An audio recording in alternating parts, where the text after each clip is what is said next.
자, 반갑습니다. 월요일날 이렇게 시간을 내는 것이 보통 일이 아닌데 이렇게 만나 뵙게 돼서 감사를 드리고,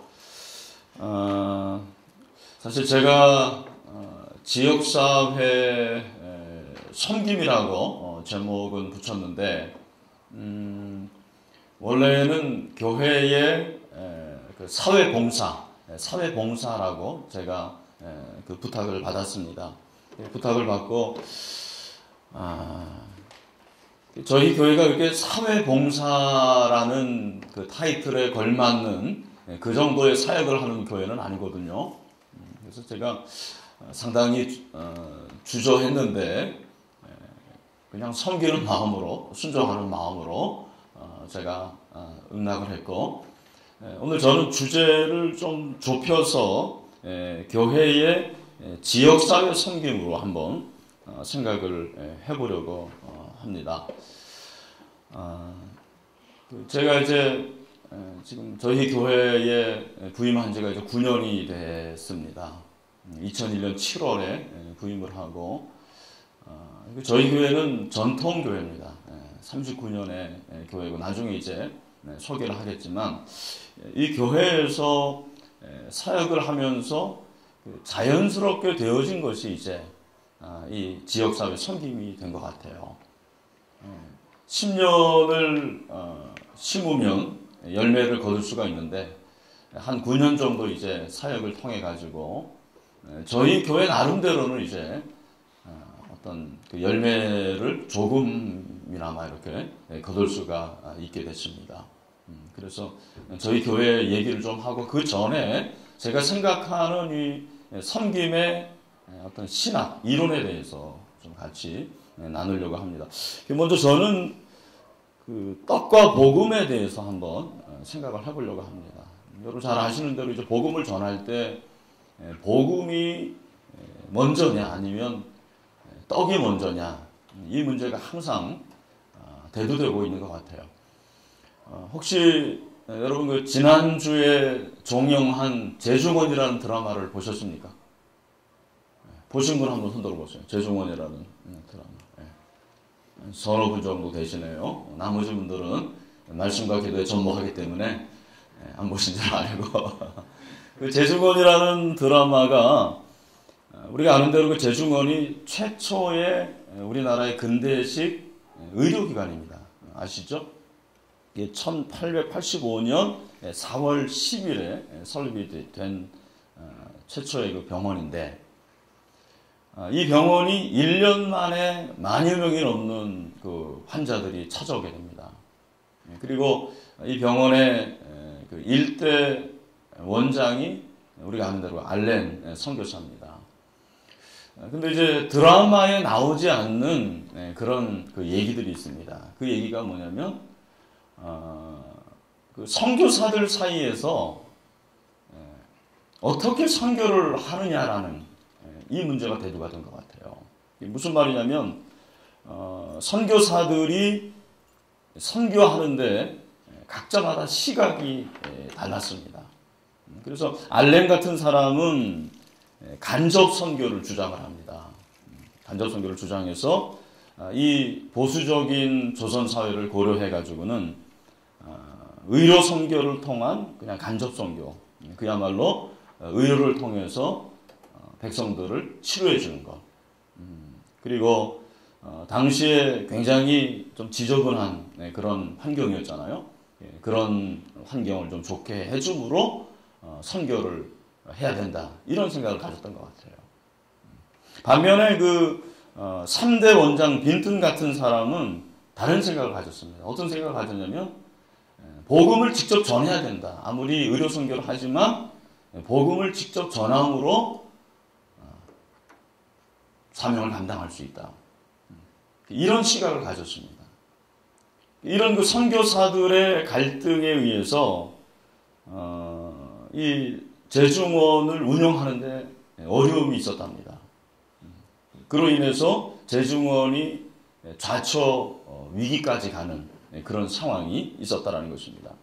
그때 이제 4대 에비슨 선교사가 원장이 됐는데, 이 에비슨 선교사가 의료 봉사를 그 자체로 그리스도의 복음을 증거하는 수단.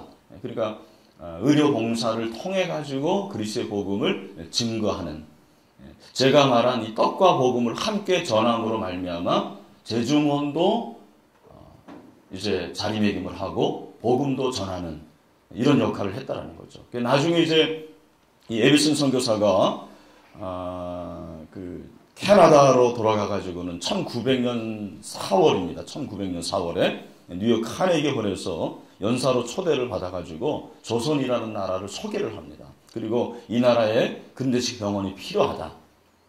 근데 그때 누구를 만나냐면은 세브란스라는 사람을 만나는 거예요. 세브란스가 사람 이름입니다. 돈을 많이 번 갑부죠.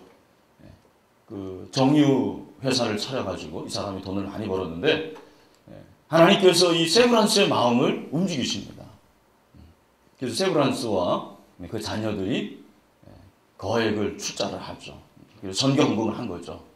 그로 인해서 이제 세브란스 병원이 탄생이 되는 것입니다. 제가 왜 이런 말씀을 드리냐면 선교를 하는 데 있어서도 떡이 먼저냐 복음이 먼저냐 이런 문제가 되는 것과 마찬가지로 목회하는데도 항상 이것이 이슈가 됩니다. 지역사회를 봉사하는데 지역사회 봉사가 먼저냐 아니면 복음이 먼저냐 이런 문제라는 거죠.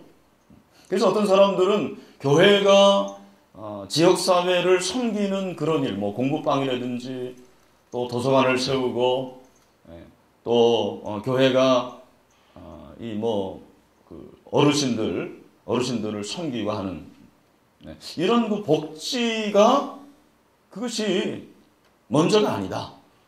그래서 이 복음을 증거하는 것과 사회봉사하는 데 있어서의 어떤 이 갈등 아닌 갈등이 있는 거죠.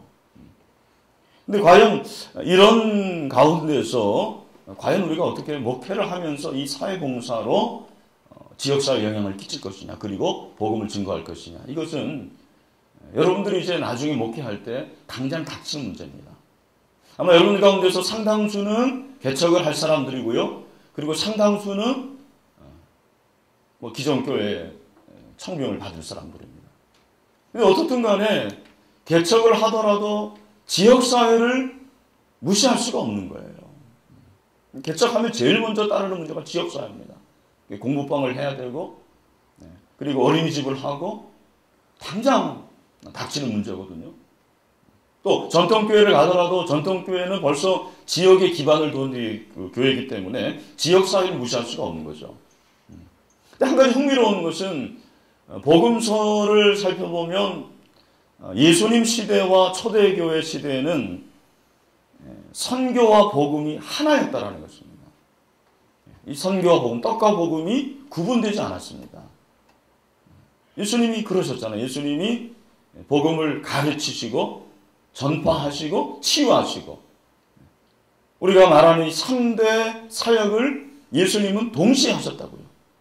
초대교회도 마찬가지입니다. 초대교회도 뭐 일부러 사회봉사를 한다든지 일부러 구제를 한 게 아니고 복음과 더불어서 사회봉사가 지역을 섬기는 것이 자연스럽게 된 거죠. 근데 이러한 그 하나의 트렌드가 중세교회에 와서는 좀 바뀌게 됐습니다. 중세교회에 와서는 교회가 섬기고 하는 것보다는 사회로부터 섬김을 받는 그런 시대가 됐죠. 교회 자체의 건물이라든지 조직이라든지 이런 것들을 세우려고 하고 자연스럽게 섬기는 교회의 모습을 잃어가기 시작했습니다. 지금은 이제는 21세기를 우리가 맞이했는데 21세기는 섬기는 교회여야 된다는 거죠. 섬기는 교회여야지 그것이 하나님이 기뻐하시는 교회고 또 이 시대를 아우르는 시대에 맞는 교회다. 저는 이런 생각을 해보게 됩니다. 이런 생각을 가지면서 제가 그 복음 전도에 관해서 좀 공부를 할 기회가 있었는데 그 초대 교회 복음 전도를 생각해 보면은 복음 전파의 1차적인 전파자는 하나님이십니다. 그리고 하나님께서 예수 그리스도를 보내시고 성령을 보내시죠. 그리고 그 사명을 교회에 맡기시는 거죠. 복음 전도자의 대리자가 하나님의 백성 교회가 되는 것입니다. 그러니까 교회와 복음 전도는 불가분리의 관계입니다. 복음 전도에 있어서 교회가 항상 주체가 됐습니다. 주체가 된 교회가 특별히 지역을 섬기는 거죠. 그래서 오틀이라는 사람은 기초 전도학이라는 책에서 지역교회가 감당해야 될 전도의 이유를 6가지를 정리를 해요. 첫 번째는 왜 교회가 복음 전도를 해야 되냐면 예수님의 명령이기 때문이라는 거죠. 예수님의 명령. 두 번째는 신약 성경에 나타난 교회들의 유형이기 때문이고, 세 번째는 교회가 성장하기 때문이고, 네 번째는 지역과 연계할 수 있는 전략이 되기 때문이고, 다섯 번째는 교회의 자유를 증진시키기 위해서, 여섯 번째는 국내에 전도할 수 있는 교회가 해외 선교까지 할 수 있기 때문에. 저는 그 중에서 그 네 번째, 지역교회가 복음을 증거함으로 지역과 연계할 수 있다는 거죠. 그러니까 신약에 나타난 교회의 88%는 지역교회입니다. 여러분들이 이제 섬기는 교회도 대부분 지역교회죠. 우리 교회도 지역교회입니다. 서울의 금천구의 독산동 지역을 섬기는 교회죠. 그렇다면 지역교회가 복음을 증거하는 데 있어서 중요한 것이 무엇이냐면 섬김을 통해서 지역과 연계하는 거예요. 지역과 만나는 거죠. 지역과 연계함으로 복음을 증거하고 그 소문이 난 교회가 성장하고 또 교회가 교회의 역할을 감당을 할 수가 있는 거죠. 자, 그럼 이제 첫 번째 한국교회의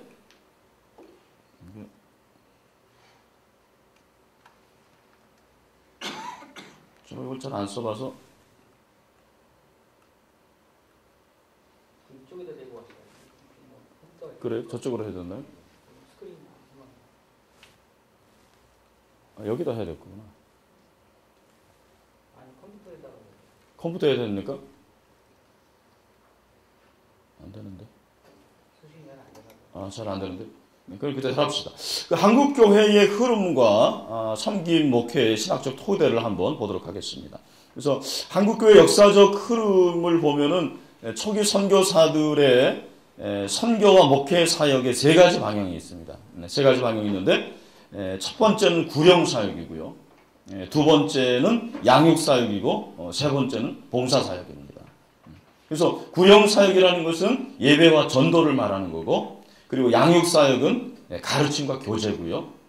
봉사 사역은 가난하고 소외된 자들을 위한 그런 섬김, 이 세 가지 구령과 양육과 봉사 사역을 가지고 선교를 했습니다. 근데 이제 한국교회가 사회로부터 비난받는 가장 중요한 원인은 이 세 번째가 문제였다는 거죠. 이 사회봉사와 구제가 인색했어요. 사회봉사와 구제가 제대로 이루어지지 않음으로 말미암아 사회로부터 이제 비난을 받게 됐죠. 문제가 생기기 시작했습니다. 여러분 그 교재에 나와 있을 텐데 70년, 80년, 90년, 2000년, 2010년도 한국교회를 규정하는 여기 나와 있습니다. 규정하는 것이 좀 달라요. 1970년대에는 부흥하는 교회입니다. 그죠? 그 당시에는 뭐 교회 개척하면 금방 부흥했습니다. 기도하고 전도하고. 그러다가 80년대 이제 부흥을 넘어서 성장하는 교회고, 90년대는 화두가 건강한 교회였습니다. 건강한 교회. 그러다가 이제 2000년도에는 좋은 교회가 어떤 교회냐. 좋은 교회를 추구하고, 2010년도에는 이제 영향력이 있는 교회. 여러분, 영향력이 뭐냐면, 이 영향력이라는 것은 교회가 그 지역사회에 힘을 발휘하는 거죠.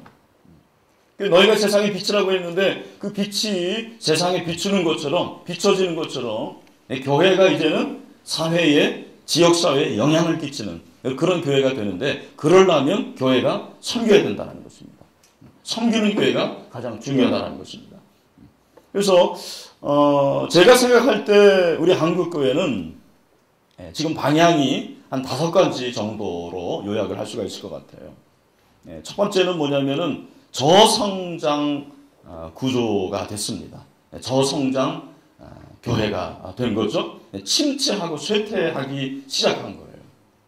여러분 미국 교회도 마찬가지입니다.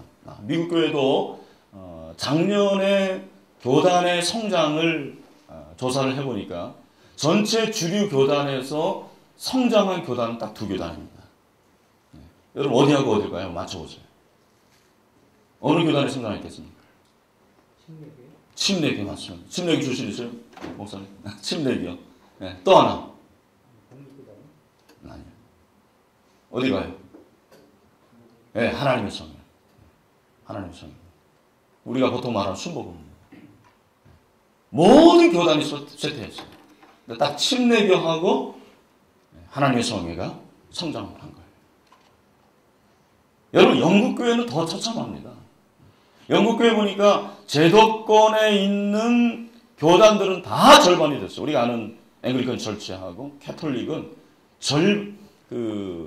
한 10년 고즈음에 절반으로 쇠퇴가 된 거예요. 그리고 비제도권이라고 하는 다른 교단들은 정체 아니면 약간의 쇠퇴를 하게 됐어요.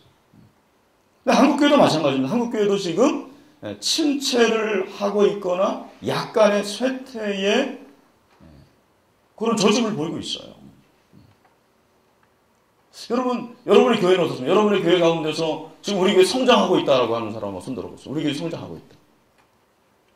들어보세요. 별로 없잖아요. 성장하고 있다는 게 별로 없어요. 거의 다 쇠퇴하든지 아니면 정치하고 있다는 것입니다. 그것이 현실입니다. 그리고 수평적 구조라는 것은 이제는 평신도 중심의 교회가 되는 거죠. 평신도 중심의 교회가 되어서 교역자가 중심이 아닌 평신도 중심이 되는 그런 교회. 그리고 세 번째는 기능 중심에서 역할 중심으로 전환이 되는 교회입니다. 여러분 이 말은 이해를 하실 것입니다. 그러니까 어떤 직분의 중심이 아닌 그 사람이 어떠한 은사를 가지고 교회를 섬기느냐. 이 은사 중심으로 교회가 전환이 되고 있고요. 그리고 이제 특성화 전략입니다. 이거는 제 생각에는 교회의 블루오션이라고 생각을 합니다. 특성화 전략이라는 것은 그 교회만이 가지고 있는 강점, 그 강점을 가지고 목회를 해야 될 그런 시대가 된 것입니다. 그리고 이제 5번째로 지역사회를 섬기는 교회가 앞으로 영향을 끼치는 그런 교회가 되는 것입니다. 저는 21세기의 선교, 21세기의 복음 전도는 섬김을 통한 섬김을 통한 복음 전도가 되어야 될 것이다. 여러분 우리가 아는 대로 이 섬김이라는 것이 디아코니아입니다. 이 디아코니아라는 것은 원래는 그 식탁에서 봉사하는 걸 말하는 거예요. 이 디아코니아라는 것은 식탁 시중을 두는 거예요. 이 섬김이라는 것은 그 정도의 낮은 자세를 가지고 교회가 봉사할 때 진정한 봉사의 사명을 감당을 할 수가 있는 거죠. 그래서 저는 그 섬김의 신학적 토대를 예수님에게서 한번 찾아볼 때 마가복음에 나타난 예수님의 섬김을 한 3가지로 구분을 좀 해봤어요. 첫 번째는 예수님이 마가복음 1장에서 7장은 군중을 섬기십니다. 사람을 섬기시는 거죠. 그리고 제자들을 섬기십니다. 8장에서 10장. 그리고 온 인류를 섬기시는 것 11장에서 16장입니다. 근데 예수님께서 섬기신 이유는 사실은 사람을 얻기 위해서입니다. 사람을 얻기 위해서 섬기시는 거예요. 뿐만 아니라 신약에 나타난 이 섬김이라는 것도 역시 사람을 얻기 위해서 섬기는 거죠. 여러분 고린도전서 9장 19절 우리 다 같이 한번 읽어보겠습니다. 시작. 내가 모든 사람에게서 자유로우나 스스로 모든 사람에게 종이 된 것은 더 많은 사람을 얻고자. 사실 섬김도 사랑입니다. 복음 전도도 사람이죠. 마찬가지로 우리가 지역사회를 섬기는 것도 일단은 사람입니다. 사람을 많이 얻으려고 하는 그것이 아니고 사람을 온전히 세우기 위함이라는 것입니다. 네. 그리고 두 번째는 복음을 위해서입니다. 네. 거기 고린도전서 또 9장 22절부터 23절의 말씀도 나오는데 다 같이 한번 읽어보겠습니다. 시작. 약한 자들에게 내가 약한 자같이 된 것은 약한 자들을 얻고자 하며 내가 여러 사람에게 여러 모습이 된 것은 아무쪼록 몇 사람이라도 구원하고자 함이니 내가 복음을 위하여 모든 것을 행하는 복음에 참여하고자 합니다. 그러니까 사도 바울도 그렇고 예수님도 그렇고 사람을 얻기 위해서 섬기고 그리고 복음을 위해서 섬기고 그리고 마지막으로 이제 하나님 나라 확장을 위해서 섬기는 거죠. 하나님 나라가 이루어지기 위해서 하나님 나라 확장을 위해서 섬기는 것을 볼 수가 있습니다. 그런데 이제 그 섬김을 통한 목회 전략에서 이걸 좀 보도록 하죠. 그 첫 번째 우리가 섬김을 통해서 교회를 목회하려고 할 때 중요한 것은 지역의 주변 교회와의 차별성이 필요하다고 이렇게 생각을 합니다.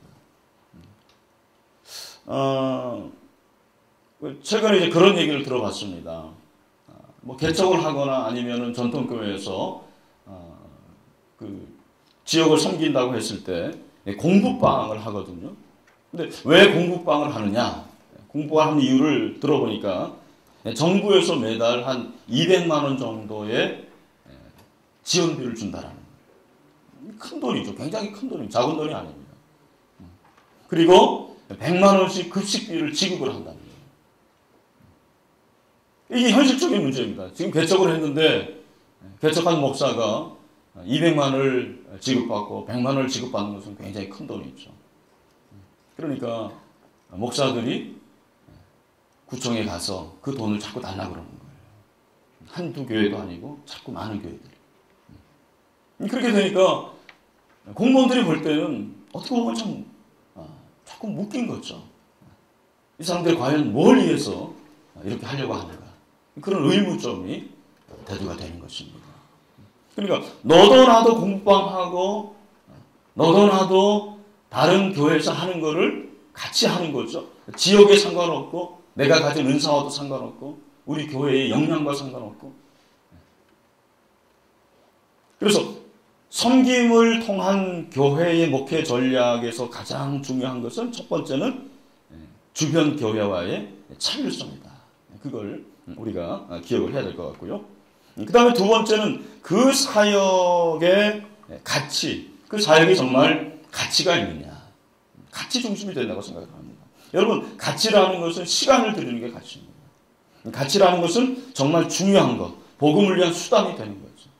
내가 가치 있게 생각하면 시간과 물질을 가집니다.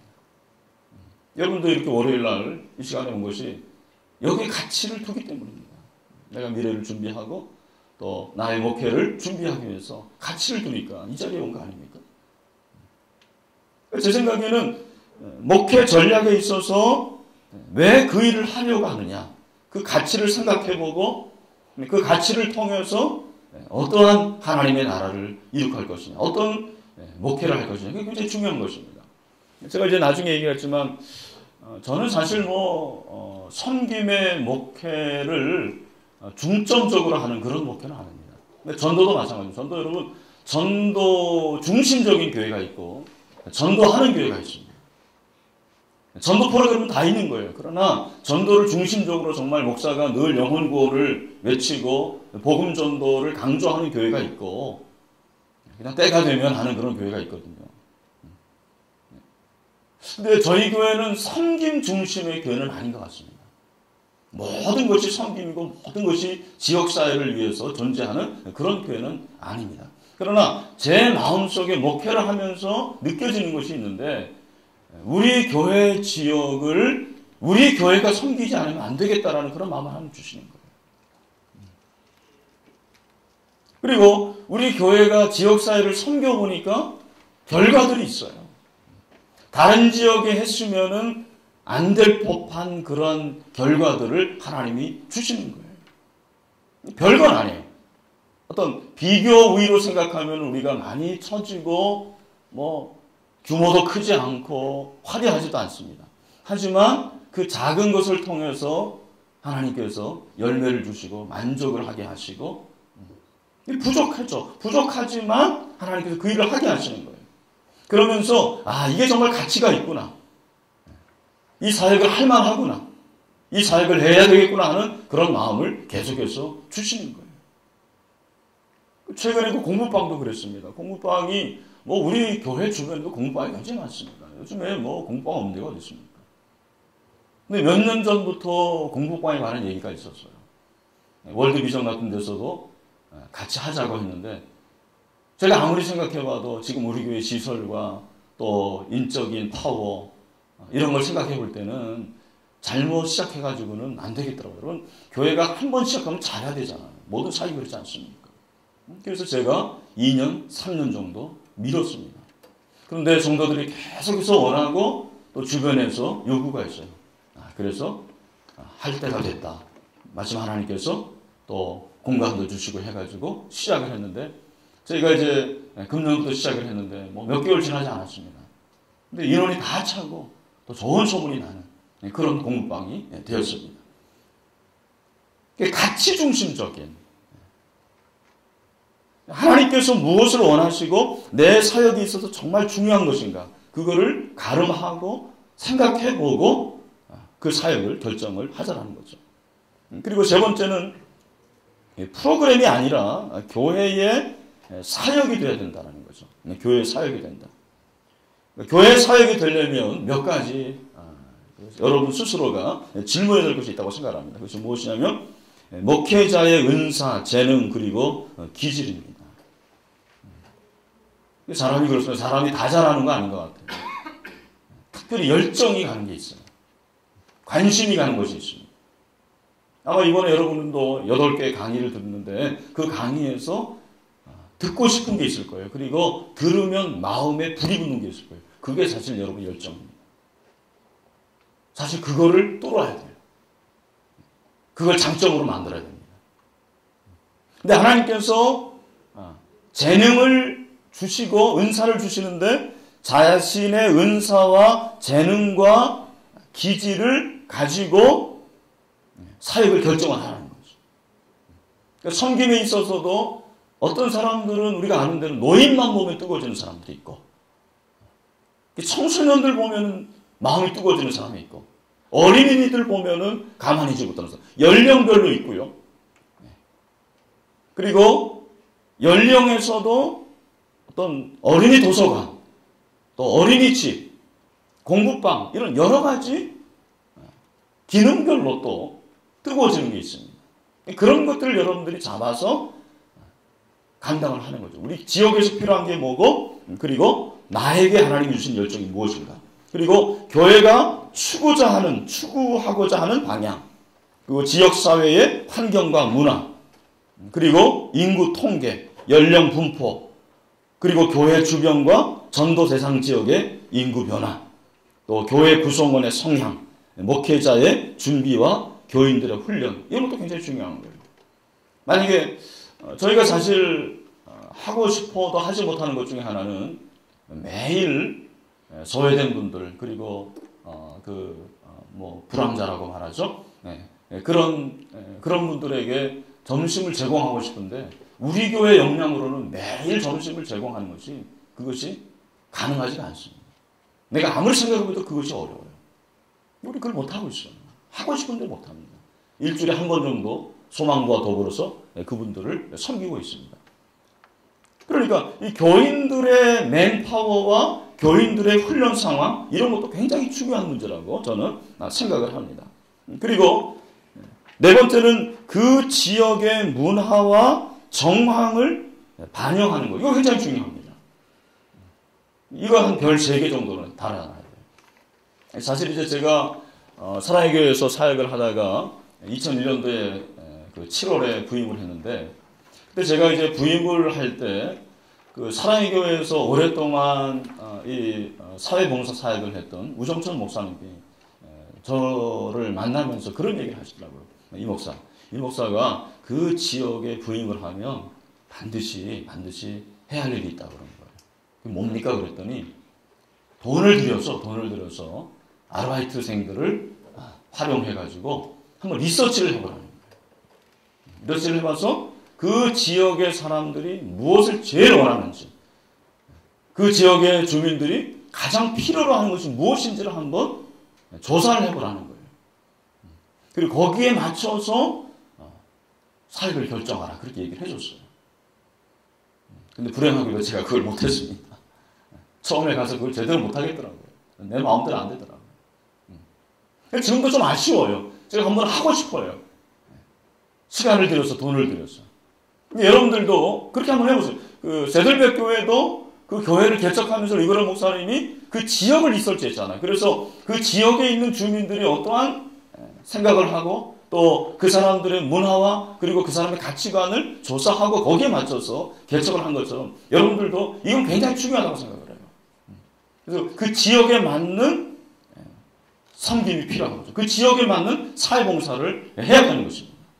그러려면은 좀 돈을 들여서 리서치를 좀 할 수 있는 그런 계기가 됐으면 좋겠어요. 저도 늘 그거는 생각을 하고 있습니다. 그래서 저는 지금까지 우리가 이제 지역사회를 섬기고 그리고 봉사하는 데 있어서 어떤 그 한국교회의 동향과 그리고 신학적인 토대들, 신학의 흐름들 이런 것들을 말씀을 드렸습니다. 이제부터 저는 우리 신일교회의 상황에 대해서 그리고 우리 교회가 했던 사역들에 대해서 구체적으로 좀 말씀을 드리도록 하겠습니다. 먼저 저희 교회는 그 지역 상황을 보면은 금천구에 위치해 있는데 금천구 덕산 이동입니다.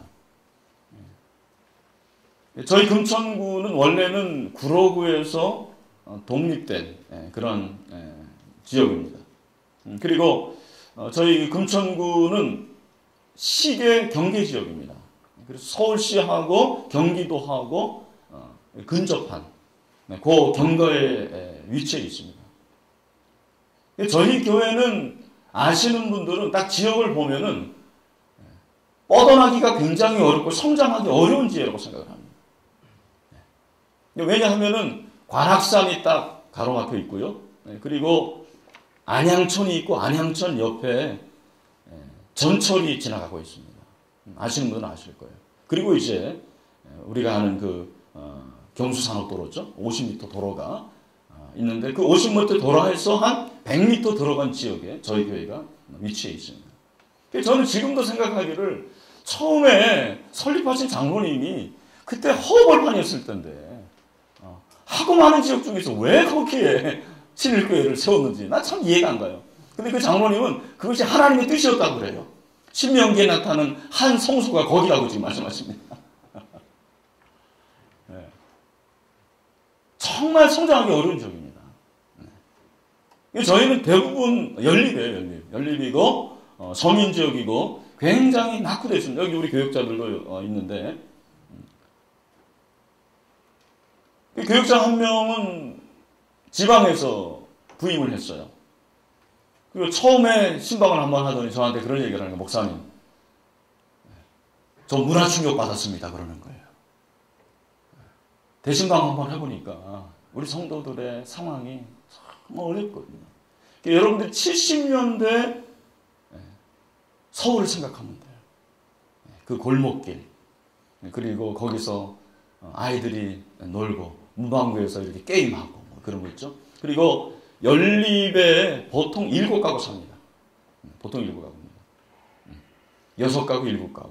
밑에 이제 지하에 3가구 아니면 4가구. 그리고 1층에 2가구 정도. 그리고 2층이 이제 주인이 사는 거예요. 80년대 연립을 세우면서 그때 이제 바람이 불었던 것 같아요. 그래서 돈을 얻어가지고는 그렇게 연립을 세운 거예요. 그게 한 이제 20년, 30년이 지났습니다. 그런 지역에 저희 교회가 위치해 있습니다. 경제적으로는 서울에 25개 구가 있는데 세수가 제일 작습니다. 제일 낙후되어 있는 지역입니다. 그래서 서울 시내에서 안 좋은 곳으로 꼴찌하는 건 저희 우리 구라고 생각하면 됩니다. 금천구가 그렇습니다. 뭐 그 정도로 이거 뭐 괜히 자학하는 것 같아가지고 그만하고 구청은 잘 졌습니다. 맞습니다. 엄청나게 잘 져가지고 무리를 일으키고 있습니다. 근데 좋아요 저는. 우리 구에 그래도 그런 건물이 있다는 것을 자랑스럽게 생각하고 있습니다. 네, 맞습니다. 그리고 이제 영적으로 굉장히 피폐해 있어요. 제가 이제 서울에서 어디에 살았냐면 정릉에서 살았어요. 정릉에서 살면은 저희 모교회가 해화동에 있었는데 항상 정릉에서 교회를 가려면 미아리 고개를 지납니다. 근데 그 미아리 고개 유명한 게 있죠, 여러분. 뭐죠? 네, 거기 그 점집들이 그렇게 많아요. 근데 저희 지역에 점집들이 많습니다. 점점 늘어가고 있어요. 정말 가슴이 아파요. 이유가 뭐라고 생각하십니까? 왜 그럴까요? 두 가지 이유예요. 필요가 있기 때문이겠죠. 사람들이 그렇게 영적으로 지금 메마르고 영적인 수준이 그 정도밖에 안 되는 거예요. 근데 필요뿐만 아니라 한 가지는 그 당사자들의 입장, 그들의 입장에서는 서울시에서 그래도 세를 제일 적게 내고 사업을 시작할 수 있는 데가 거기입니다. 그러니까 개척교회도 많고 점집도 많아요. 영적인 전쟁입니다. 그런 지역에 저희 교회가 위치해 있습니다. 근데 이런 지역에서 제가 목회하면서 내 스스로 갈등하는 것도 굉장히 많습니다. 나는 이런 지역에서 목회하리라고는 생각을 못했어요. 정말입니다. 저는 독산동이 어딘지도 모르고 부임한 사람이에요. 제가 살아가기 위해서 1년 반 만에 그 교회에서 청빙을 해가지고 정말 옥 목사님의 욕을 많이 먹으면서 이건 오플레코드로 하면 좋겠는데 그리고 그 교회에 부임을 했습니다. 참 갈등도 하고 내적으로 솔직히 하나님 앞에서 기도도 많이 했습니다. 근데 제가 목회를 하면서 하나님께서 내게 주시는 그런 마음이 뭐냐면 바로 그거예요. 교회가 소망이다. 교회가 소망이다. 여러분들은 뭐 아멘도 안 하네요. 성도들은 아멘 하는데 여러분 교회가 소망입니다. 교회가 소망. 난 이걸 여기서 느끼고 있어요. 우리 교회에서 이걸 절감하고 있습니다. 우리 교회 때문에 우리 지역이 지금 변화되고 있습니다. 신일교회 때문에 우리 교회가 있기 때문에 우리 지역이 여러분 지금 더욱더 좋아지고 있습니다. 나는 그러한 소망이 있어요. 그리고 그런 확신이 있습니다. 제가 그 대학에 다니면서 우리 때 이제 반드시 읽어야 될 책 중에 하나는 E.H. 카 여러분 아시잖아요. 역사는 무엇인가. 그 다음에 아놀드 토인비 그 책 있잖아요. 근데 보면은 항상 아놀드 토인비가 하는 얘기가 뭐냐면 이 세상이 점점점 절망적이 되는데 그래도 마지막 희망이 있는데 그 마지막 희망은 아마 기독교일 것이다. 그런 얘기를 했거든요. 나는 그때는 그게 무슨 말인지 몰랐어요. 난 부목사 할 때도 그런 생각은 못했습니다. 목회를 하면서 이 지역에서 왜 이 교회가 존재하는가, 내가 왜 이 교회에서 목회하는가, 그걸 알게 되는 거예요. 여러분 이제는 우리 교회 성도들이 아직도 부족한 게 많죠. 그러면서 그 동시에 그 반면에 교회에 대한 자부심을 갖게 됩니다. 처음에 왔을 때는 공중 기도하는 사람들마다 뭐라고 말하냐면 이 독산동 골짜기에 있는 신일교회 그랬어요. 제가 한 달 만에 선포를 했습니다. 앞으로는 대중기도할 때 절대로 독산동 골짜기라고 하지 마십시오. 그 다음에 안 합니다. 여러분 자부심을 가십시오. 우리는 전국에서 제일 넓은 경수산업도로 옆에 있습니다. 바로 옆에는 아니지만 여러분 자부심을 가십시오. 제가 그렇게 얘기했습니다. 여러분 사람이 참 의식이 중요한 것 같아요. 그 다음부터 그 얘기 안 합니다. 지금 우리 교육자들 모르세요. 독산동 골짜기라는 사람이 있는지 없습니다. 금천구의 랜드마크가 된 교회입니다. 서남권의 영적센터가 된 교회입니다. 근데 어떻게 해서 제가 이런 의식을 가졌냐면 섬김을 통해서 그런 의식을 갖게 됩니다. 작지만 섬기고 작지만 그들을 정말 예수의 사랑으로 높여주고 존중해 주니까 그런 영광을 우리가 받게 되더라고요.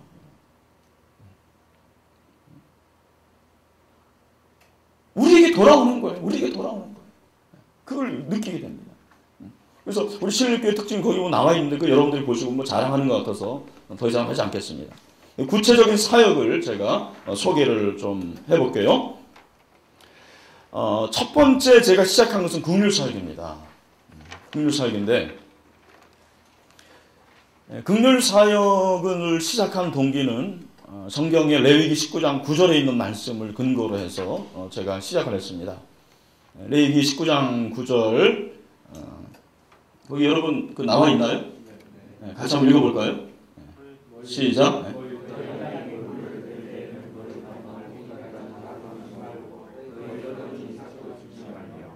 네. 너희 땅에 곡물을 벨 때는 너는 반 모퉁이까지 다 거두지 말고 너희 떨어진 이삭도 줍지 말며. 사실은 우리 주변에 우리 교회 주변에 나그네들이 너무 많습니다. 우리 교회 주변에 깨진 가정들, 학생들이 너무 많아요. 우리 교회는 혼자 사는 사람들이 그렇게 많습니다. 과부들이 그렇게 많아요. 네.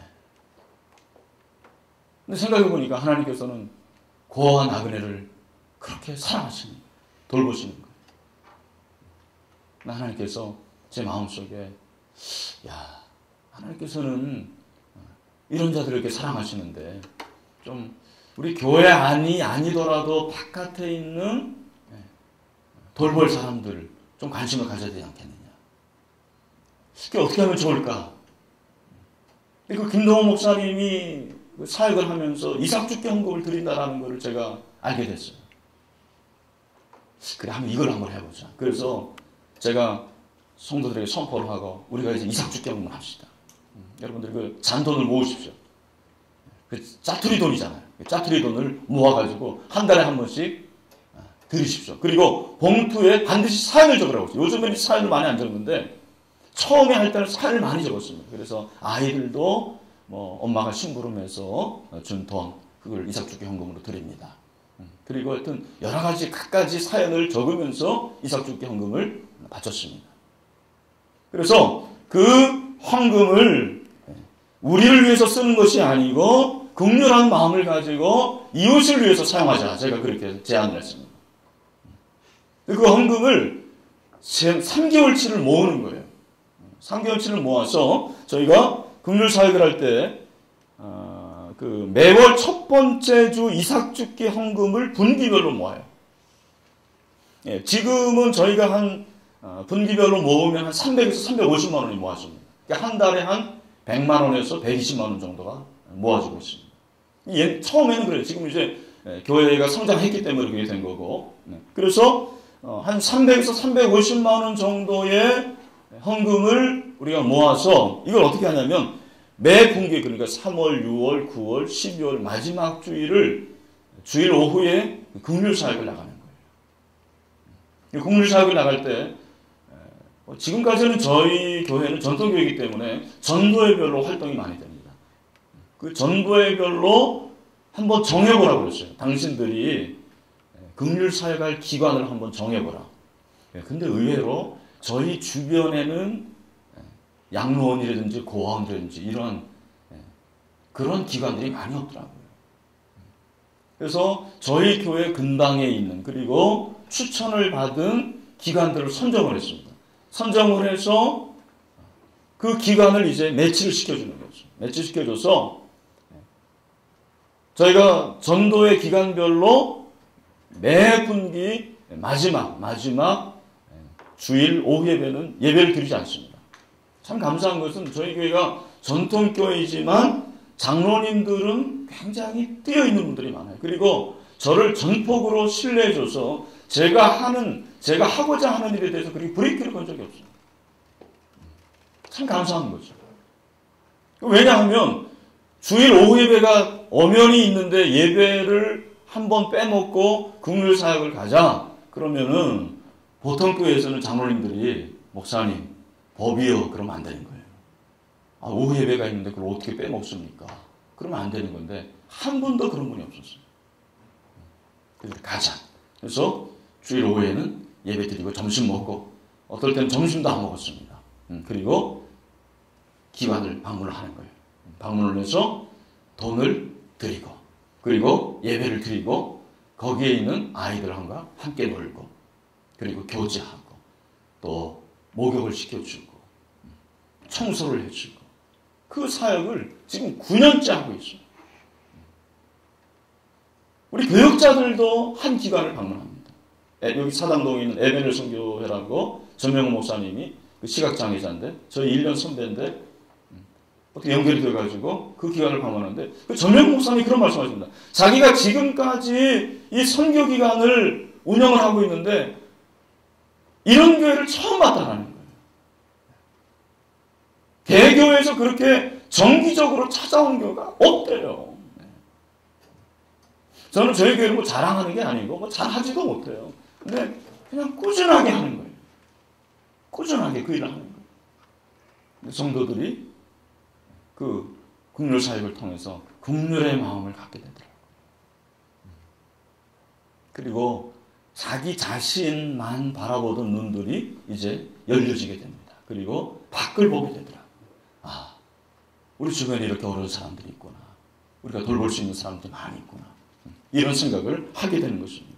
그래서 방문을 지금 8개 기관을 돕고 있습니다. 8개 기관을 돕고 있고 방문해서 예배, 청소, 세탁, 어르신 돌보기, 목욕, 친교.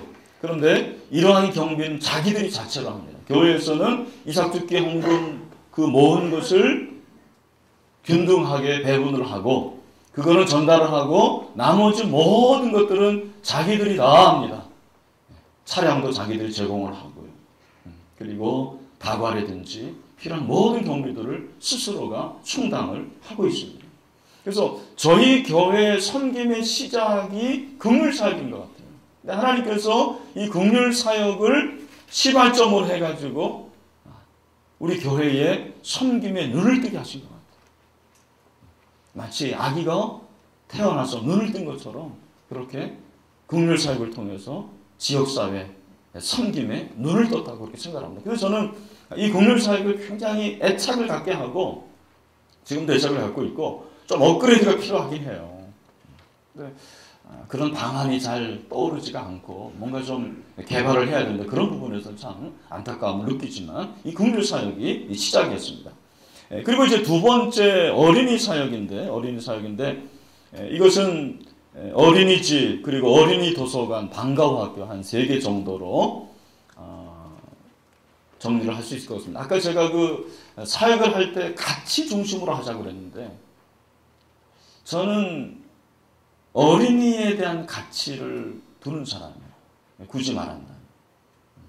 그래서 어린이들이 굉장히 중요해요. 제가 그래도 하나님께서 이렇게 양육시켜 주실 수 있었던 것은 주일학교 교육을 잘 받았기 때문이라고 생각을 해요. 주일학교를 좋은 주일학교를 우수성적으로 졸업했습니다. 저는 늘 주일학교에 공을 돌립니다. 그 빚을 지고 있어요.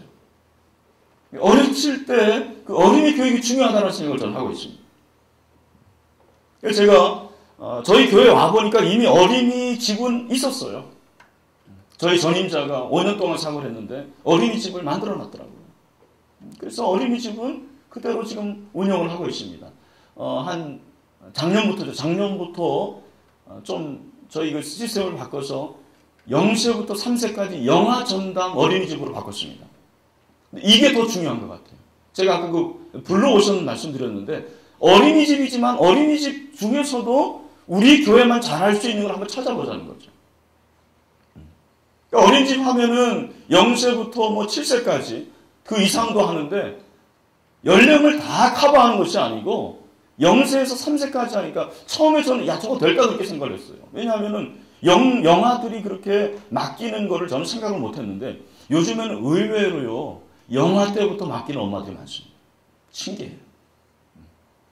요즘 6개월만 되면은 맡기는 엄마들도 많이 있더라고요. 잘 되고 있어요. 어린이집은 잘 되고 있고 그 다음에 두 번째로 시작한 것이 어린이 도서관 지혜숲입니다. 저희 교회가 2005년도에 리모델링과 증축을 했습니다. 처음에 왔더니 이 강대상이 여기면은 요 부분이 이렇게 불룩 나왔더라고요. 그래가지고 강대상이 중간에 있는데 이상해요. 천막을 쳐놨는데 왜 그럴까 그랬더니 옆에 어린이집이 있었는데 그 어린이집 주인이 뿔딱지가 나가지고는 교회 건축할 때 요거를 팔지를 않은 거예요. 그래서 건축을 못했어요.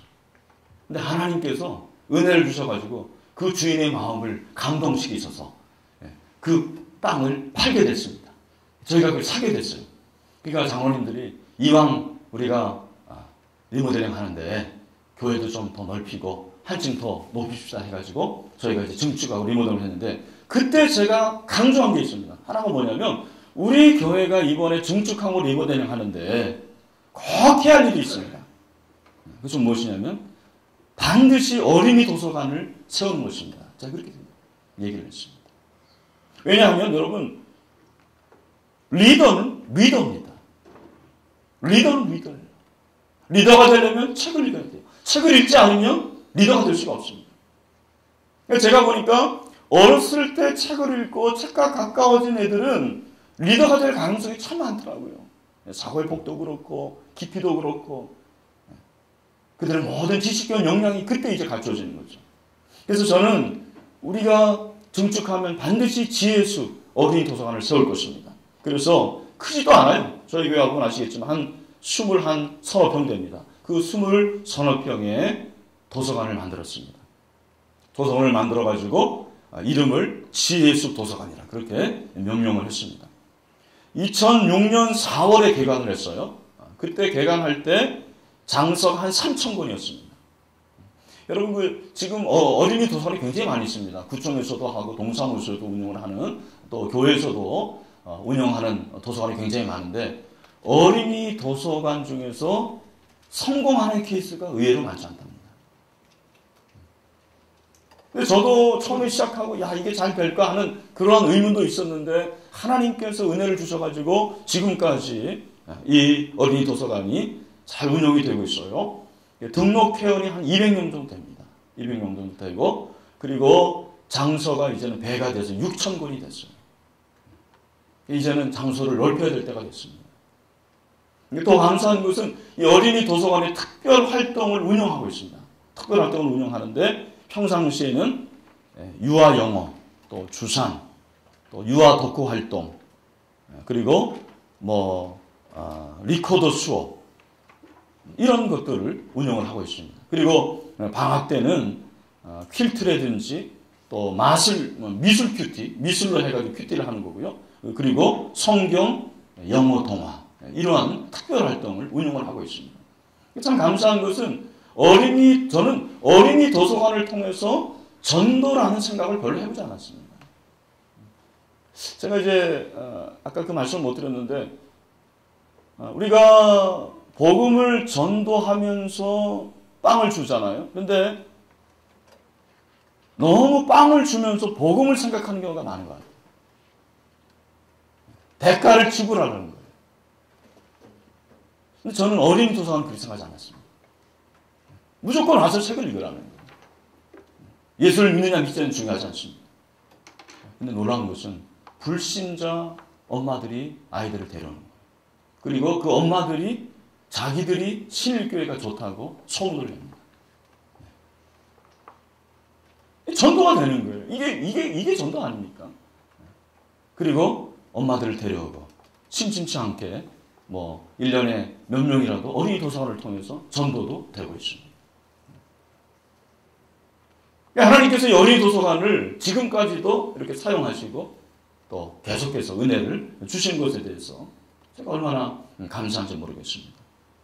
그 다음에 이제 세 번째 희망 나눔 사역인데 요거는 시작한 동기가 성탄절의 기쁨을 이웃과 함께 나누기 위함입니다. 희망 나눔인가라는 것은 성탄절의 기쁨을 이웃과 함께 나누기 위함이었고 헌금과 전교인의 섬김을 통한 기쁨 나누기 제가 그렇게 생각을 해봤습니다. 이 희망 나눔은 어떻게 진행하냐면 저희가 이제 사실 이건 2년밖에 되지 않았습니다. 2008년, 2009년 2년 동안 한 사역인데 매년 성탄절 헌금이 사실 중요합니다. 왜냐하면 성탄절 헌금이 있어야지 예산을 세울 때 전월로 넘어가는 거예요. 전월로 넘어가서 이 헌금이 사실 굉장히 중요합니다. 근데 하나님께서 오늘 저에게 그런 마음을 주셨어요. 이 절기 헌금을 좀 이웃과 함께 나누면 어떻겠느냐. 그런 마음을 주셨어요. 저희 교회가 성탄헌금이 한 1,500만 원에서 1,600만 원 정도 나옵니다. 근데 이걸 어떻게 사용하면 좋겠을까? 그렇게 생각을 하고 그때 마침 우리 교역자 모임이 있어가지고 교역자 세미나에 가서 한번 교역자들에게 의견을 나눴습니다. 저는 사실 아주 단순하게 한 1,500만 원 정도 되니까 금천구청을 찾아가가지고 구청장에게 이거 전달하면서 장학금으로 전달합니다. 그렇게 하면 간단하잖아요. 그럼 뭐 신문에도 날 수도 있고 이름은 별로 중요한 건 아닌데. 근데 저희 그 교역자 중에 한 분이 그런 얘기를 하는 거예요. 목사님 그러면 너무 좀 식상하고 재미가 없을 것 같습니다. 의미가 없습니다. 어떻게 하면 좋을까요? 그랬더니 목사님 그러면 상자 키트를 300개를 만들어 가지고 거기에 필요한 일상용품, 일용품을 좀 담아가지고 그거를 전달하면 어떻겠습니까? 그렇게 얘기를 했습니다. 근데 왜 이게 중요하냐면 여러분 지금 김대중 정부하고 노무현 정부 때 복지가 참 잘 됐습니다. 그래서 지금 최하위 계층, 빈곤 계층을 정부에서 많이 돕고 있어요. 잘 돕고 있습니다. 근데 문제는 뭐냐면 차상위 계층이에요. 최저층에 바로 위에 있는 그 계층이 차상위 계층인데 그 계층들이 참 어렵습니다. 이 사람들은 정부의 지원을 받으려도 받지 못하는 게 서류에서 안 되는 거예요. 뭐 자녀가 있다든지 아니면은 뭐 어떻게 해서 집이 좀 있다든지 뭐 이렇게 되면은 자격이 좀 미달이 되는 거예요. 그게 안 되는 거죠. 근데 정말 어려운 사람들이 이런 사람들인데 이런 사람들에게 돕는 것이 필요하다. 그런 생각을 우리가 함께 했습니다. 그거 좋다 한번 해보자. 이게 어떻게 했냐면 이 키트 박스가 있어요. 그 키트 박스가 있는데 저희가 그 마지막 주일 매년 마지막 주일 오후에는 전 교인이 모입니다. 저희 교회에서 모이기가 어려워서 저희 교회에서 가까운데 남부여성 발전센터가 있는데 거기 이제 마당이 굉장히 넓습니다. 거기에 그 일용품을 다 사다 놓는 것입니다.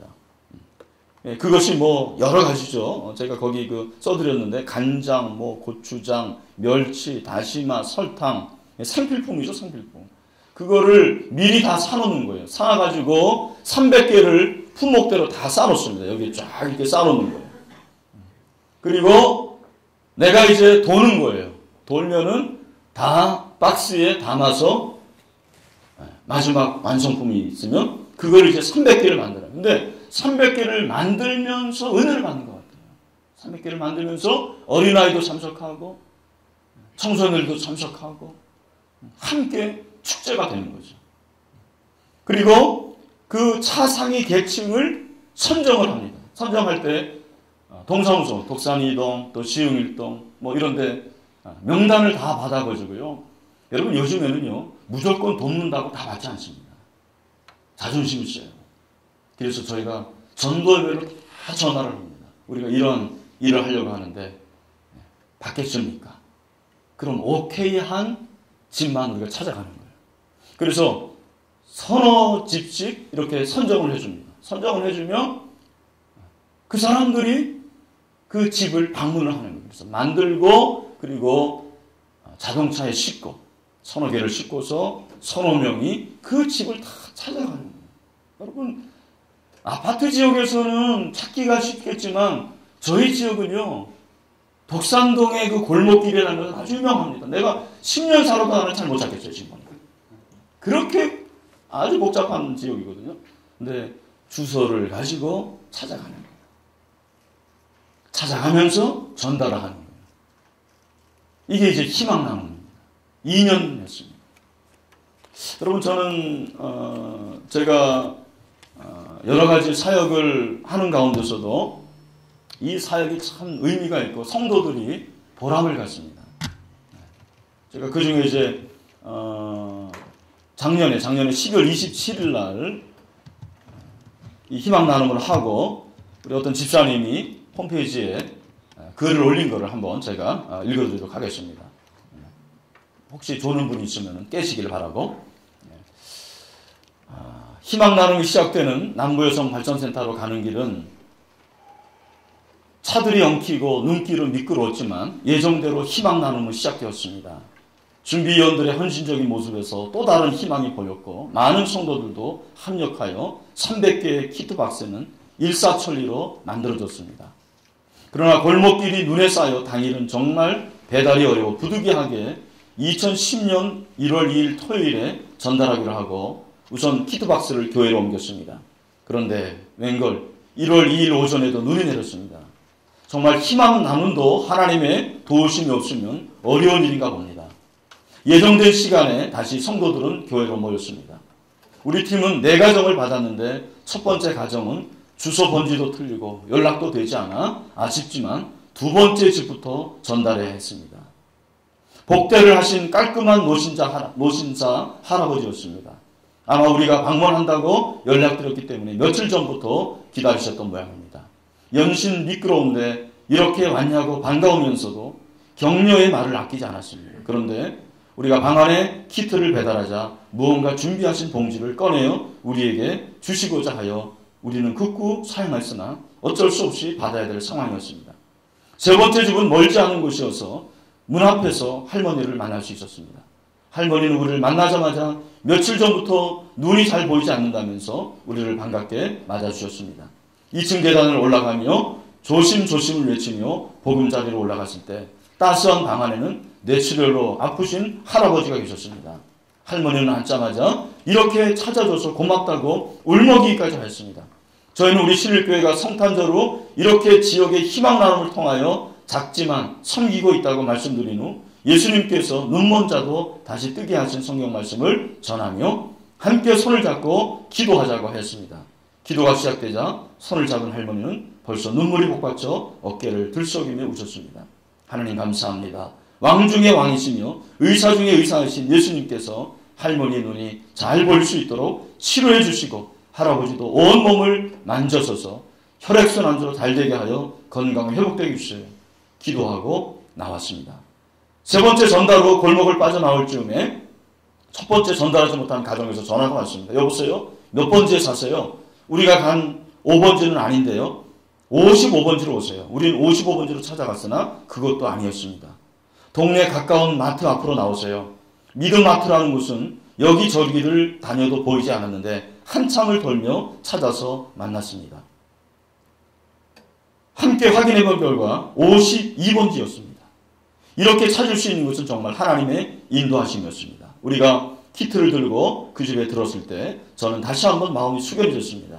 남편은 휠체어에 앉아 온몸이 뒤틀리는 모습으로 얼굴은 환하게 우리를 맞이해 주셨습니다. 이같이 어려운 상황에서도 가정을 통하여 따스한 보금자를 주신 하나님께 감사하였습니다. 겨울엔 밖에 나가면 발이 퉁퉁 붓기 때문에 힘들고 여름엔 수목은 교회에 나간다고 하십니다. 할렐루야. 저는 남편의 손을 붙잡고 간절하게 하나님께 기도하며 함께 은혜의 희망을 나누었습니다. 예수님께서 이 세상에 오셔서 우리의 어려운 이웃을 먼저 찾으신 주님의 마음이 생각납니다. 300가정의 희망 나눔 중에 저희 팀이 만난 가정보다 벅찬 감동과 사랑이 있는 만남을 가진 또 있겠죠. 나눔을 통하여 이 지역의 예수 그리스도 복음 섬김이 조용히 이루어진 날이었습니다. 시간은 많이 걸렸지만 정말 희망 나눔을 통해 하나님의 큰 사랑을 다시 한번 나눌 수 있어 정말 행복하고 흐뭇한 시간이었습니다. 희망 나눔을 통하여 주기보다는 많은 것을 받은 감동적인 날이었음을 고백하지 않을 수 없습니다. 이렇게 글을 썼습니다. 이것은 전해본 사람만 아는 거예요. 나눠본 사람만 감동을 받는 거예요. 우리 지역에 이런 사람들이 참 많습니다. 여러분들이 생각하는 이상으로 어려운 사람들이 너무 많습니다. 우리 교육자들이 너무 부자예요, 내 생각에는. 물론 신대원 다니면서 밥도 굶고 어려운 관서 공부하는 교육자들도 많이 있겠지만 여러분들이 부교육자 되고 전임 사역자가 되고 담임 목사를 하면서 점점점 부자가 됩니다. 가난한 사람을 몰라요. 저도 솔직히 말해서 그런 것이 많습니다. 신방을 안 하게 되니까요. 점점 안 하게 되니까. 피상적으로만 안 하는 거예요. 근데 이런 성경을 통해서, 사역을 통해서 우리 지역을 알게 되고, 다시 한번 겸손해지고, 내가 얼마나 부자인 것을 깨닫게 되는 거죠. 그래서 저는 이 희망 나눔을 통해서 하나님께서 큰 감동을 주신다고 생각해요. 어떠한 사역보다도 1,500만 원이 아깝지 않습니다. 1,500만 원이 전월 2월로 오면 예산이 너무나도 여유가 있어요. 솔직히 1,500만 원 때문에 저희가 전반기에는 예산이 그렇게 원활하지 않습니다. 하지만 저는 후회하지 않습니다. 후회하지 않아요. 그래서 이 희망 나눔을 통해서 정말 희망을 나누고 있고요. 네 번째, 소망부, 이건 여러분들도 다 잘 아는 내용이기 때문에 그냥 넘어가겠습니다. 넘어가고, 다섯 번째 부활절 계란 나누기도 간단하게 좀 말씀을 드릴게요. 이건 기독신문에도 나온 내용인데, 저희 교회는 복음 전도하는 교회입니다. 전도 중심의 교회. 우리 교회는 아까 말씀드린 대로 우리 교회를 알고 오는 경우는 많이 없습니다. 참 신기한 거는 우리는 신일교회를 알 것 같은데, 가까이 살면 다 알 것 같은데 비그리스도인들은 모릅니다. 반경 1km 안에 있으면서도 신일교회가 어딘지를 몰라요. 우리가 착각하고 있는 거죠. 비그리스도인들의 관심은 교회가 아닙니다. 근데 그런 그들에게 복음을 증거하는 것 외에는 다른 방법이 없어요. 우리 교회가 살아남을 수 있는 방법도 없어요. 아니, 교회의 존재 목적이 이거거든요. 그래서 저희는 전도에 그냥 온 전심을 쏟습니다. 그 중에 이제 하나가 뭐냐면, 저희가 새벽 축제를 10월에 하고 11월에 하는데, 연초에 태신자를 작정하고, 사실 작정하지만 작정한 후에 돌보지를 못하거든요. 그랬을 때 하나의 중간 지점으로 확인할 수 있는 것이 무엇이냐면 부활절 계란 나누기예요. 그래서 이 부활절 계란 나누기 바구니를 만들어서 이쁘게 만들어가지고 거기에는 이제 계란만 나누는 게 아닙니다. 초콜릿, 그 다음에 방울토마토, 사탕 이런 거를 이렇게 만들어가지고는 태신자에게 주는 거죠. 그리고 저희 교회가 하는 게 뭐냐면, 부활절 그 주간, 고난주간에 금천구청에 방문을 합니다. 지금까지 계속해서 금년에만 이번에 생캠이 있어가지고 공동체를 세우는 40일 캠페인 때문에 여유가 없어서 하지 못했는데, 저희가 1200개 정도의 계란을 삶아가지고는 바구니를 크게 만들어서 금천구청에 방문을 합니다. 그래서 구청장부터 시작해가지고 부구청장, 총무실, 그리고 교통계 해가지고 다 나누는 거예요. 그리고 동사무소, 소방서까지 다 나누게 됩니다. 근데 이게 좋은 게 뭐냐면, 저희가 이제 계란을 가지고 가잖아요. 하면 직원들이 벌써 이제 기다리고 있고, 또 기다리지 않더라도 다 알고 있어요. 아, 부활절이구나. 부활절은 계란 나누는 거구나. 옛날에 다 먹어봤거든요. 근데 그러면서 신일교회라는 이름이 그들에게 각인이 되고, 참 그런 것 같아요. 전도라는 것이 우리가 이렇게 직접 전도하는 것도 있지만 좋은 소문이 나서 그 소문으로 전도하는 경우가 많은데, 이런 부활절 계란 나누기도 교회와 이 관공서가 함께한다는, 연계한다는 그런 의미에서 굉장히 중요한 기회가 된다고 생각을 하고, 그리고 이제 말맷골 음악회는 저희 교회가 있는 그 지역이 말맷골인데 3년에 한 번씩 12월에 음악회를 합니다. 그래서 아주 정상급 성악가들을 초대하기도 하고요. 그리고 좋은 그렇게 음악가들을 초대해가지고 음악회를 하는, 이것은 이제 문화를 향상시키는 그런 목적을 가지고 있죠.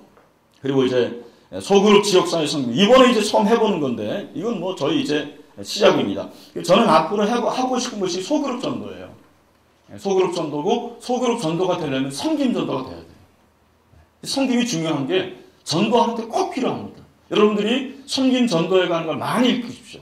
이게 관계 전도고, 앞으로 21세기 여러분이 목회할 때 정말 필요한 것이 난 섬김 전도라고 생각해요. 관계 전도입니다. 그래서 이번에 이제 소그룹으로 함께 사역을 하는 거예요. 함께 섬기는 것입니다. 그래서 함께 점심도 배달을 하고, 그리고 독거노인도 돌보고, 장애인들, 씻어주기도 하고 밑반찬을 배달하고 이런 것들을 구역으로 하는 거죠. 그런 섬김. 그리고 이제 교회 시설 오픈, 독산 클립, 그리고 인근 지역 고등학교 장학금 지급 이런 것들은 여러분들 교회도 다 하고 있는 것이니까 그 정도로 하겠습니다.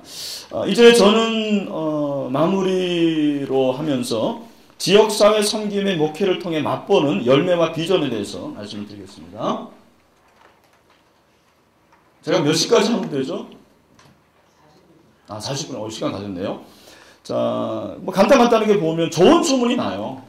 섬기면은 좋은 소문이 납니다. 부메랑이에요, 여러분.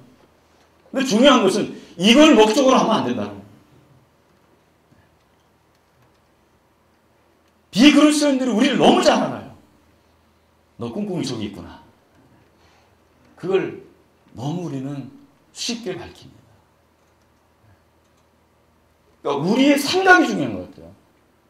우리는 의식을 하지 않고 목적을 그리고 어떤 결과를 너무 빨리 카드를 빨리 내미는 거예요. 정말 내 존재, 여러분 내가 이거 한번 묻고 있습니다. 교회의 존재 목적이 뭡니까? 우리 여기 목사님이신가요? 네. 교회의 존재 목적이 뭡니까? 영혼구원이죠. 또 교회의 존재 목적이 뭡니까? 교회의 목적, 우리 목사님이신가요? 네. 교회의 목적이 뭡니까? 영혼구원이라고 봅니까? 네. 다 여러분 아시는 거예요. 근데 의외로 교회가 영혼구원을 위해서 투자하지 않습니다. 예산도 투자하지 않고요. 전도 많이 안 합니다. 여러분 전도하는 시간이 얼마나 됩니까? 우리 목회자님도 전도 안 하잖아요. 성도들도 왜 공부하느냐? 왜 돈을 버느냐? 왜 직장에서 일하느냐? 여기에 대한 확실한 목적의식을 우리가 심어주지 못하고 있습니다. 저도 이 사실을 안 게 얼마 되지 않습니다. 늘 머리로는 알았지만 정말 교회가 존재하는 목적이 영혼구원이구나. 저는 이제 영혼구원이라는 거를 생각하면서 섬기자라는 거예요. 카드를 너무 빨리 내지 말고. 그러면 소문이 나는 게 뭐냐면 우리는요 미장원에서 서로 얘기하면요 신일교회 얘기를 그렇게 많이 한답니다. 그리고 부동산에서 이사 오면은 어느 교회 가면 좋겠습니까? 그러면 신일교회를 소개한다는 겁니다. 그렇게 안 하는 데도 많이 있지만 홍보대사들이 많아요. 참 감사한 것 같아요. 그래서 좋은 소문이 난 교회가 되고 우리는 이제 정부 시책에 또 최선을 다해서 우리가 지원을 하고 있습니다. 요즘에 이제 아이를 많이 안 낳잖아요. 그래서 저희는 금년부터 셋째를 낳으면 100만 원을 줍니다. 그래서 2가정이 지금 받았어요. 마음을 고쳐먹고 있는 부부들이 꽤 있습니다. 우리 다산인 것 같아요. 지난주에도 지난번 그 유아세에 8명 유아세 줬습니다.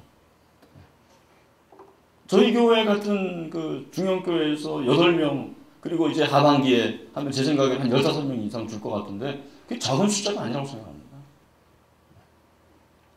좋은 소문이에요. 그게 다 소문입니다. 그리고 섬기는 교회로 성도들이 변화가 되는 거죠.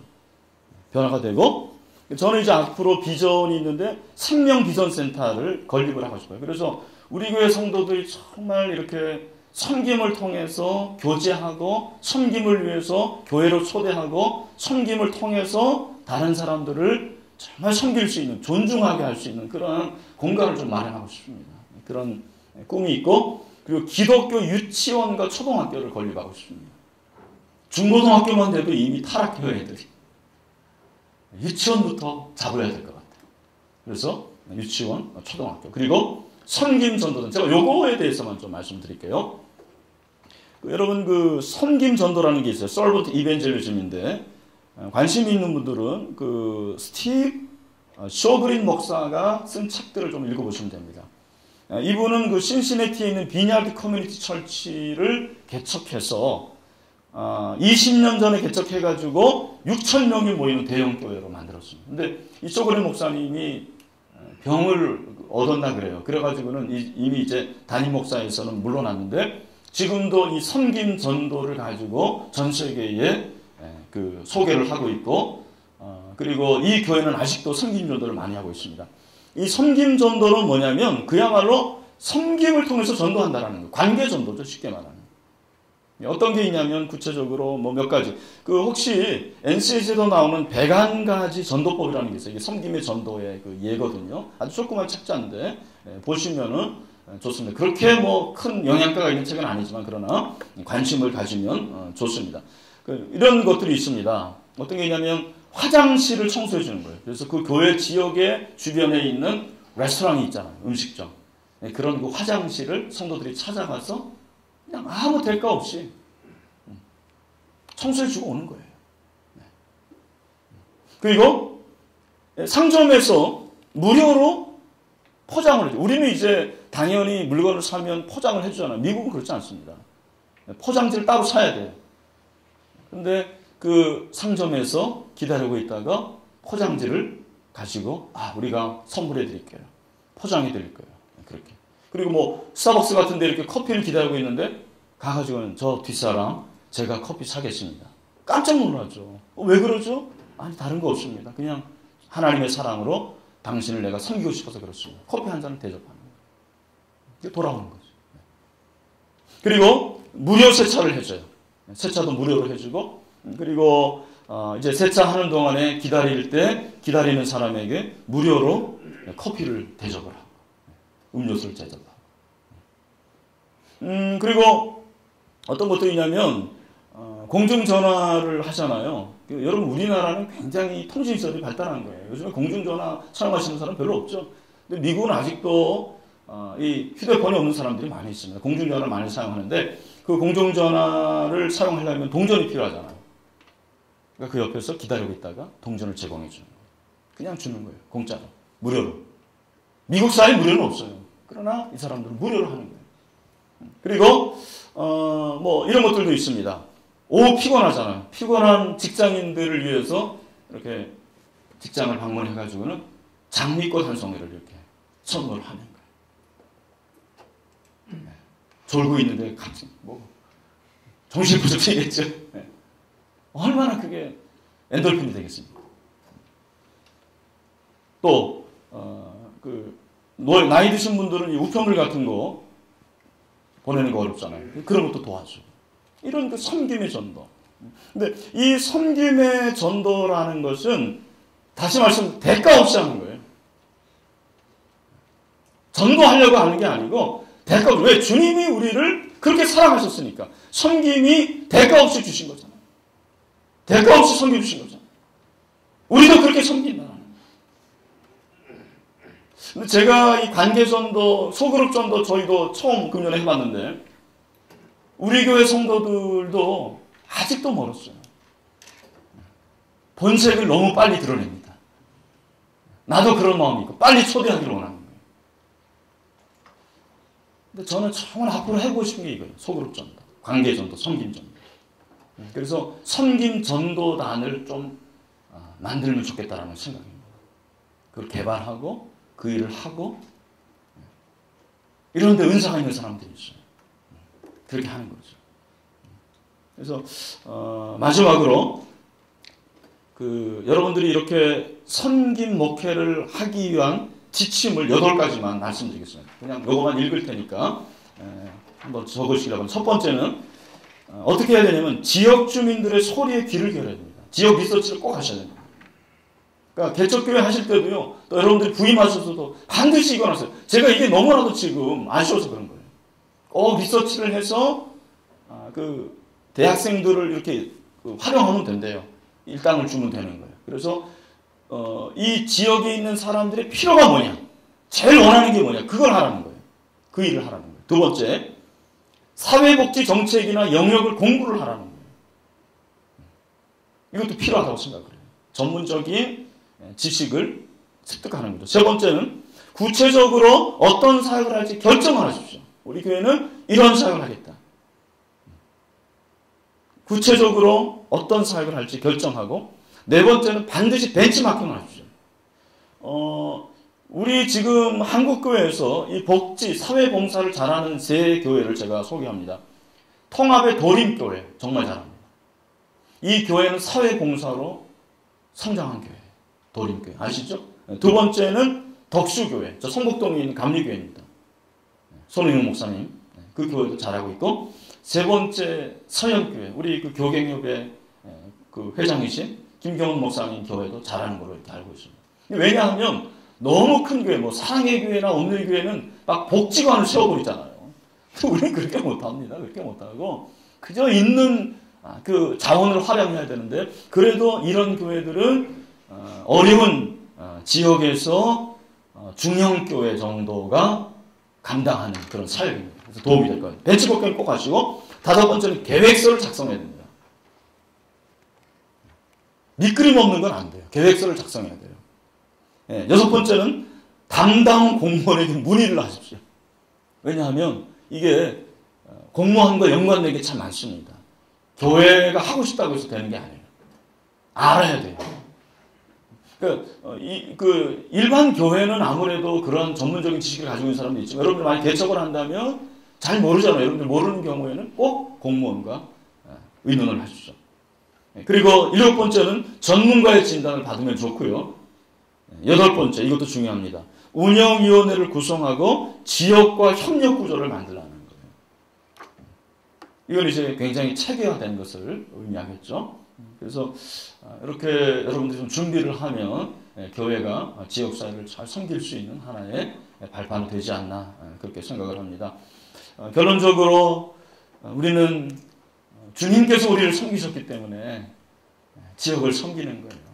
제가 오늘 그 새벽기도 때 갈라디아서 5장 13절 말씀을 봤는데, 거기 보니까 하나님께서 우리에게 자유를 주신 것은요, 섬기라고 주신 거더라고요. 구원해 주신 것은 섬김을 위한 것이더라고요. 참 이게 너무나도 중요한 것이었습니다.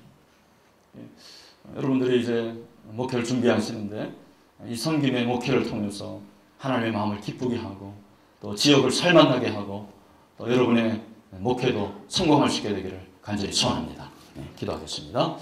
하나님 아버지, 은혜를 감사합니다. 우리 사랑하는 귀한 교역자들, 동역자들 만남을 주신 것 감사합니다. 하나님께서 어찌하든지 이들을 사용하여 주시옵소서. 하나님의 나라를 위해서 사용받을 수 있도록 도와주시옵소서. 우리 사랑하는 동역자들의 꿈이 있습니다. 그 꿈이 복음을 통해서 이루어지게 하여 주시옵시고, 섬김을 통해서 이루어지게 하여 주시옵소서. 교회가 소망인 줄로 믿습니다. 교회를 통해서 섬김이 이루어지고, 그 지역사회가 부흥하고 그 지역사회가 발전하는 놀라운 계기가 될 수 있도록 저희들을 사용하여 주시옵소서. 예수님의 이름으로 기도하옵나이다.